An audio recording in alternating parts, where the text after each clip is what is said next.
So today let us discuss one of the most important managerial tool a manager often makes use of, which we call as asking somebody else to do a part of the job or the complete job on his or her behalf. And then we call it as delegation, right? So let us see what this delegation is, why at all it is done, what are the benefits, how to go about doing it. In briefly, let us see some of this. Before we go into, I would just like to quote here, very important person, in the corporate world globally, Bill Gates. Now, what he had said in the context of delegation: as we look ahead into the next century, leaders will be those who empower others. Now, then what is this delegation is all about?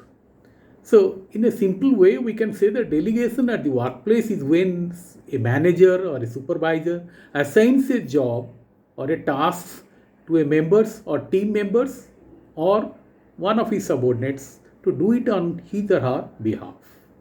Now, this will help the manager or the supervisor to focus on higher level goals, and also, it makes the subordinates feel more empowered, more important.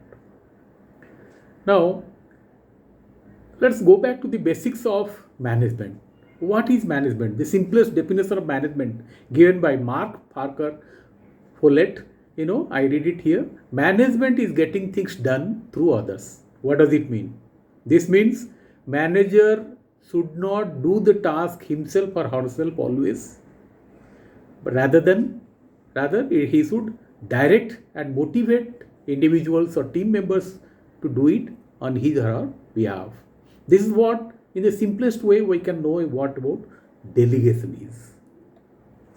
Now, to better appreciate what delegation, let us see some of the examples of delegation in the workplaces. First, a project manager is assigning the team members, based on their expertise, to write a report, to create some visual PPTs, for instance.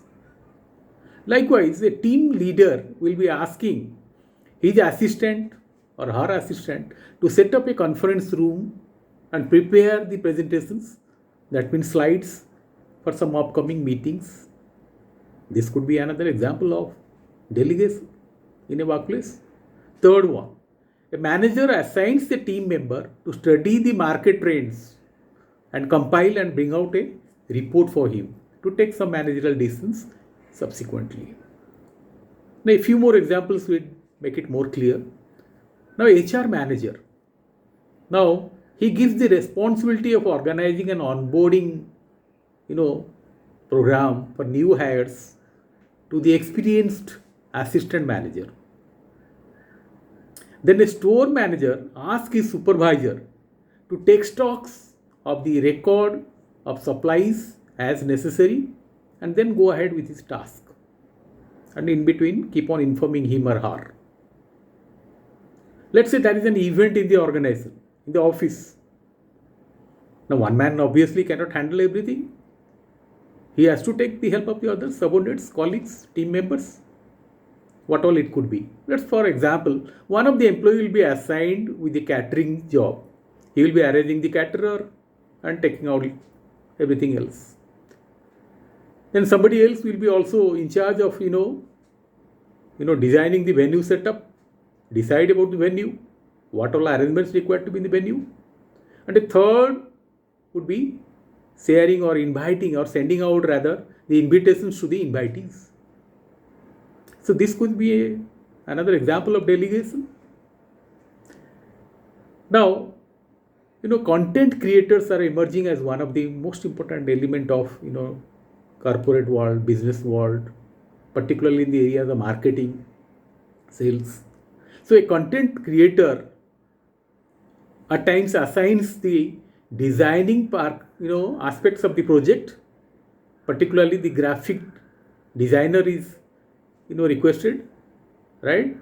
And then go ahead with the preparation of the content for any particular product they are going to launch, press maybe. Now, these are some of the examples of delegation that happens very often during our course of operations in any business organization for any managers. Now, we should not, confuse between delegation and decentralization. Sometimes people confuse. Now, in delegation, what happens, the manager delegates some of their functions to the and authority to the subordinates, not all. But in case of decentralization, it is the top management which that takes the decision regarding what responsibility have to be shared down below, because that happens to a permanent sort of things. But delegation, task, project or job wise. Now, another key difference is there are many more. One is this, responsibility remains with the manager in the event of delegation. But in case of decentralization, the responsibility is also delegated to the subordinate. He or he or she is responsible. So that's a basic difference between delegation and decentralization, though sometimes people confuse between the two. Now, why at all we need to delegate? Obviously, by delegating, a manager will be able to reduce his or her own workload, and he or she can better concentrate on more important aspects of operations like planning, business analysis, etc., etc. Okay? Then it also improves the superior and subordinate relationship. The flow of authority from the top to the bottom, that happens through this process of delegation. Third, when a job is delegated to the subordinate get a scope to develop their own abilities, skills and competencies and get ready for future assignments. This is a part of the career planning. This is a part of the succession planning even. Now, in addition to these few, I would add a few more, like if you are delegating, you are breaking the monotony of your subordinates, right? The job repeatedly done at times by a subordinate, he or she is likely to develop some sort of, boredom, you can call it, or it becomes monotonous. So you give him something of your own job to do. So he gets, comes out of that. And maybe his efficiency will also go up. So delegation is also used as the motivational tools for the subordinates. As I said just now, delegation is often used or encouraged by the organizations as a part of the career planning and succession planning process in the organization. Now, next important thing I would like to discuss here is how do you delegate? What are the steps one need to follow? Experts have suggested many, right? So, let us see some of the steps that normally is adopted before you go into a delegation task. A manager can follow. It's not so tight. They can skip one step. They can integrate 2 or 3 more steps, right? They can add to these steps. But what I feel, these are some normal steps that they need to follow. First is clearly define the task that you are going to delegate. When you delegate, be clear about what outcomes you are expecting. By this, you are avoiding confusions. Every aspect of the work you want your members to perform have to be clearly stated. Next is select the right person. You cannot delegate to everyone, right? All of your team members, all your subordinates may not be that conscientious. What is conscientious? Being responsible, being careful on whom you can rely on. So you have to choose the person whom you are going to delegate very cautiously. That is the second step. Third is provide necessary resource and authority. Okay, responsibility without authority, without resources is meaningless. The person will not be able to deliver. So therefore, while delegating, you have to, equip the team member with the necessary resources to get the things done. For instance, a report cannot be prepared without the required data. So you have to ensure that the data is available to the person whom you are asking or requesting him to prepare a report. Next, while delegating, or rather in the process of delegating, this step is very essential. What is that? Communicate your expectations. What exactly you are expecting from the person? What should he deliver? When should he deliver? The deadlines, the quality of the work you are expecting, all these have to be very clearly stated and communicated. Likewise, also have these regular updates and feedbacks. That has to be part of the continuous process of communication. Okay, but then this continuous process of communication doesn't mean you start, in getting into the nitty-gritty every now and then, which we call as micromanaging. See, nobody wants to be micromanaged. Now, you have to make yourself available for any feedbacks or any questioning by the person. You are asking somebody to do it some jobs, but then you cannot expect that everything he must or she must be knowing, and you will not have any doubts in the process of implementation. So make sure that you are available to answer any questions and provide all the guidance. Your job is to assist your team members to complete the task you are asking them to do on your behalf. Then one more thing, all the managers are obviously conversant with this unity of command principle. One of the greatest authors in management, Fayol, he had prescribed around 14 principles of management. One of them was unity of command. And what it says? It emphasizes a clear and direct line of authority and responsibility. There must be only one superior for every subordinate. Okay? If one subordinate receives instructions from multiple bosses, then what happens? It will lead to all confusion. You will not be able to meet the deadline. You will not be able to deliver as per your wish. And finally, when the team achieves something, or the person whom you are delegated has done something, you need to recognize and appreciate. This is very important. It will boost your team's morale, encourage them for future cooperations, right? And it can also go in the shape of a recognition, and appreciation can go in the shape of a celebration even. Prominent companies have their own ways to celebrate. Okay.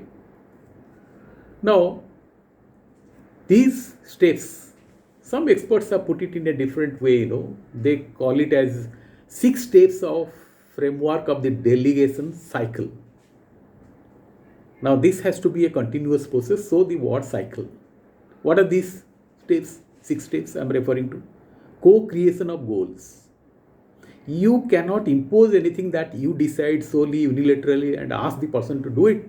Okay, you will do it, but it may not mean as per your requirements, because you was not associated with, you are designing the goals. So better you involve the team in deciding the goals, and don't unilaterally do something and impose it on him or her.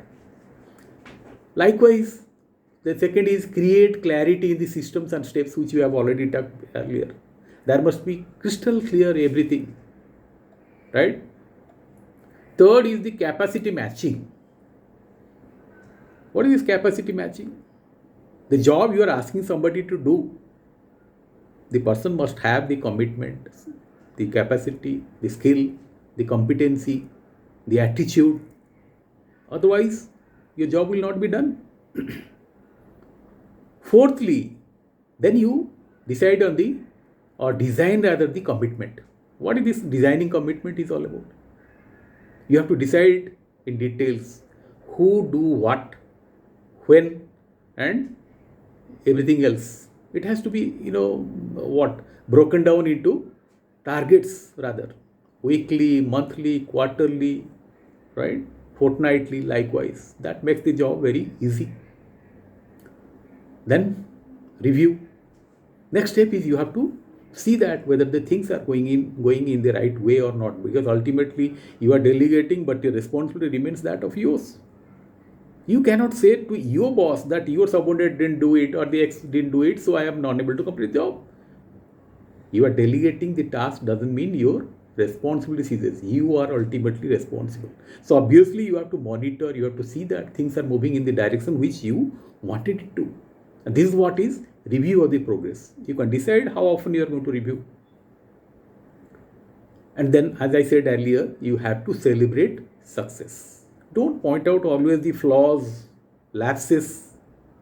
Start with always positive. Yes, there will be some, lapses here and there, but then you have to start positive.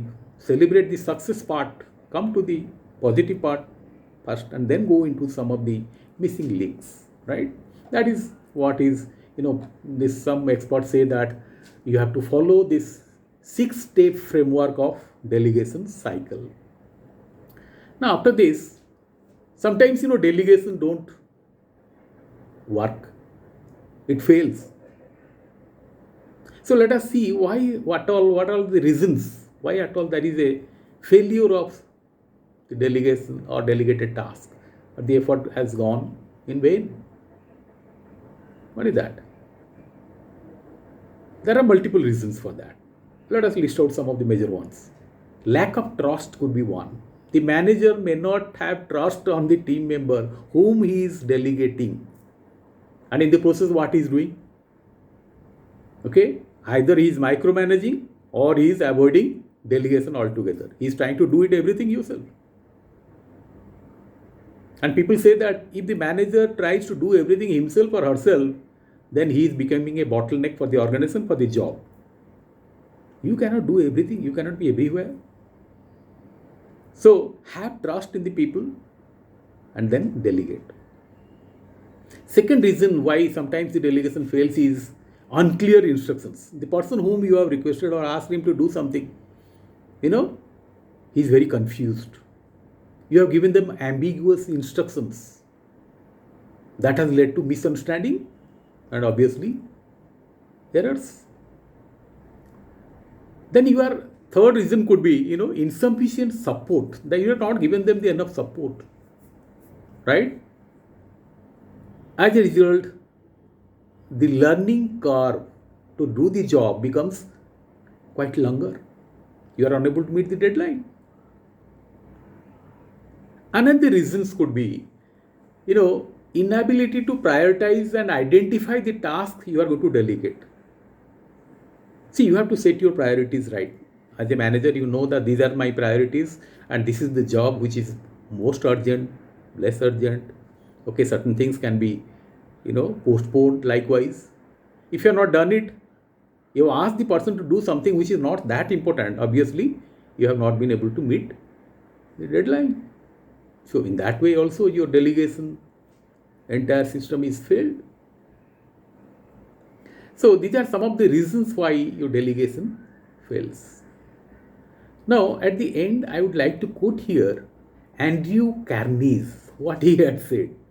No person will be or will make a great business who wants to do it all themselves or get all the credit. There are some managers, some boss, due to multiple reasons, they want to do everything in themselves rather than taking the help of your subordinates or team members to do it. Okay, so this explains why sometimes people don't delegate, but delegation, as I started with, is an important managerial principles. Everybody need to delegate. You cannot do everything, and if you are trying to do everything, then you will not be successful. Thank you.